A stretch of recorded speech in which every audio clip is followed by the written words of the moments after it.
ఇందిరాగాంధీ శక్తి, భయం, త్యాగం. ఇందిరాగాంధీ చివరి 24 గంటల ముందు అసలేం జరిగింది? 1984 అక్టోబర్ 31. ఈ ఒక్క తేదీ భారతదేశ చరిత్రను శాశ్వతంగా మార్చేసింది. ఆ రోజు ఉదయం ఒక మహిళ తన ఇంటి తోటలో నడుస్తుంది. చుట్టూ భద్రతా సిబ్బంది ఉన్నారు. ప్రమాద హెచ్చరికలు ఎన్నో వచ్చాయి. కానీ ఆమె ముఖంలో భయం లేదు. ఆమె అడుగుల్లో అస్సలు తొందర లేదు. ఆ మహిళే ఇందిరాగాంధీ, భారతదేశ తొలి మహిళా ప్రధాని. ఈ కథ ఒక హత్య మాత్రమే కాదు, ఇది ఒక నాయకురాలి చివరి 24 గంటల మానసిక యుద్ధం. ఆమెకు తన మరణం ముందే తెలుసా? ఇందిరాగాంధీకి తన మరణం దగ్గరలో ఉందని ముందే తెలుసా? ఈ ప్రశ్నకు సమాధానం ఆమె చివరి ప్రసంగంలో దాగుంది. 1984 అక్టోబర్ 30 భువనేశ్వర్లో భారీ రాజకీయ సభ. అక్కడ ఆమె ఇలా అన్నారు: నేను ఈరోజు ఇక్కడ ఉన్నాను, కానీ రేపు ఉండకపోవచ్చు. ప్రజలు చప్పట్లు కొట్టారు. దీనిని రాజకీయ ధైర్యంగా భావించారు. కానీ అదే సభలో ఆమె మరో మాట చెప్పారు: నేను చనిపోతే నా రక్తం ప్రతిబొట్టు భారతదేశాన్ని బలపరుస్తుంది అని. ఇవి రాజకీయ నినాదాలు కావు, ఇవి ఒక నాయకురాలి అంతర్గత అంగీకారం. ఇక మనం ఈరోజు పంజాబ్ సమస్య గురించి తెలుసుకోవాలి. అసలు కథ ఏంటంటే, ఈ కథను అర్థం చేసుకోవాలంటే మనం కొన్ని సంవత్సరాల వెనక్కి వెళ్లాల్సి ఉంటుంది. 1966 పంజాబ్ విభజన జరిగింది. హర్యానా ఏర్పడింది. చండీగఢ్ వివాదంగా మిగిలింది. కాలక్రమేణా సిక్ సమాజంలో అసంతృప్తి పెరిగింది. నీటి సమస్య, ప్రభుత్వ ప్రతినిధిత్వం, గుర్తింపు సమస్య ఇవన్నీ కలిసి తీవ్రవాదానికి దారితీశాయి. భింద్రన్వాలే ఎదుగుదల. జనరల్ సింగ్ భింద్రన్వాలే సిక్ యువతలో ఒక శక్తివంతమైన నేతగా మారాడు. తన ప్రసంగాలతో తీవ్ర భావోద్వేగాలను రెచ్చగొట్టాడు. చివరికి అతడు అమృత్సర్లోని సువర్ణ మందిరంలోకి వెళ్ళి అక్కడే తలదాచుకున్నాడు. గోల్డెన్ టెంపుల్ సిక్ మతానికి అత్యంత పవిత్రమైనటువంటి స్థలం. అక్కడ ఆయుధాలు, అక్కడ కోటలాగా మారిన ఆలయం.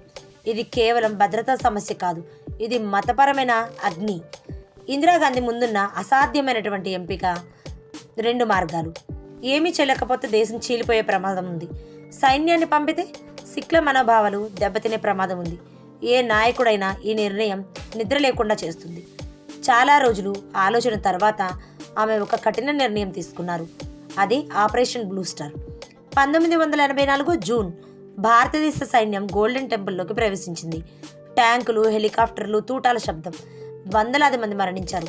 అధికారిక లెక్కల కంటే అనాధికార లెక్కలు చాలా ఎక్కువ. సిక్ సమాజం ఈ ఆపరేషన్ను తన మతంపై దాడిగా భావించింది. ఇందిరాగాంధీకి ఇది రాజకీయ విజయం కాదు, ఇది ఒక శాశ్వత శాపం. ఇక్కడ పెరిగిన ప్రాణహాని.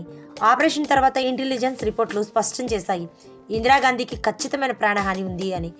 భద్రతా అధికారులు చెప్పారు, సిక్ బాడీగార్డులను తొలగించాలి అని, భద్రతను రెట్టింపు చేయమని చెప్పారు. బుల్లెట్ ప్రూఫ్ జాకెట్ తప్పనిసరి అని కూడా చెప్పారు. కానీ ఇందిరాగాంధీ ఈ సూచనలన్నింటినీ తిరస్కరించారు. ఆమె నిర్ణయం వెనుక కారణం ఒకటి ఉంది. ఇందిరాగాంధీ ఇలా ఆలోచించారు: నేను సిక్ బాడీగార్డులను తొలగిస్తే భారత ప్రధానికి సిక్లపై నమ్మకం లేదని, దేశానికి సందేశం వెళుతుంది అని అనుకున్నారు. బుల్లెట్ ప్రూఫ్ జాకెట్ వేసుకుంటే భయం చూపించినట్లు అవుతుంది అని. ఆ నమ్మకం ఒక్కటే, దేశ ఐక్యత, సెక్యులరిజం, ప్రధాని ప్రతిష్ట.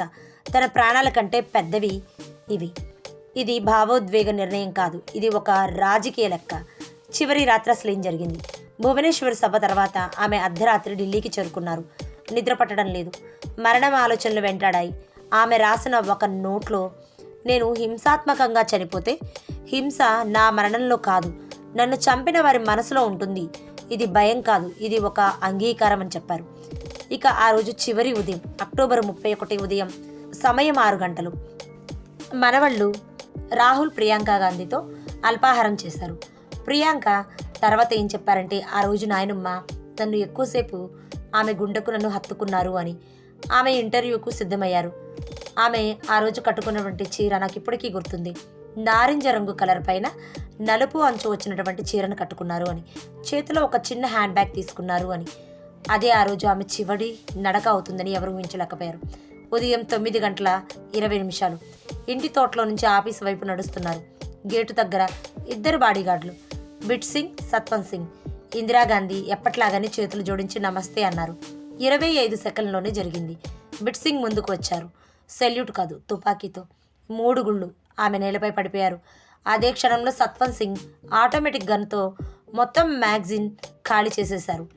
మొత్తం ఘటన 25 సెకండ్లు. భారతదేశం తన ప్రధాని కోల్పోయింది. ఇక ఆసుపత్రిలో ఏం జరిగింది? ఆసుపత్రి వాళ్ళు నిజం ఎందుకు చెప్పలేదు? ఇందిరాగాంధీని వెంటనే ఎయిమ్స్ ఆసుపత్రికి తీసుకువెళ్లారు. డాక్టర్ల మాట ఏంటంటే అప్పుడే ఆమె వెంటనే మృతి చెందింది అని. కానీ దేశానికి నిజాన్ని వెంటనే చెప్పలేదు. రాజకీయ స్థిరత్వం కోసం 5 గంటల పాటు శస్త్రచికిత్స చేసినట్లు నటించారు. సాయంత్రం 6:10 ఆమె మరణాన్ని అధికారికంగా ప్రకటించారు. ఇక ఆ తర్వాత ఏం జరిగింది? ఆ తర్వాత రక్తపాతం మిగిలింది. ఆ రాత్రి ఢిల్లీ కాలిపోయింది. సిక్ వ్యతిరేక అల్లర్లు, వేలాది నిరపరాధుల మరణం. ఇందిరాగాంధీ చెప్పిన మాట, నా రక్తం దేశాన్ని బలపరుస్తుందని. కానీ చరిత్ర చెప్పింది మరో నిజం. ఇందిరాగాంధీ ముగింపు పూర్తిగా తప్పులేని నాయకురాలు కాదు, కానీ అసాధ్యమైన పరిస్థితుల్లో అసాధ్యమైన నిర్ణయాలు తీసుకున్నటువంటి మహిళ. తన ప్రాణాల కంటే దేశాన్ని ముందించిన ప్రధాని.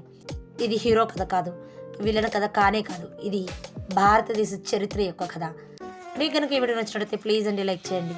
నా ఛానల్ని ఫస్ట్ టైం చూస్తుంటే సబ్స్క్రైబ్ చేసుకోవడం మాత్రం మర్చిపోవద్దండి. Keep watching my videos. Thank you అండి.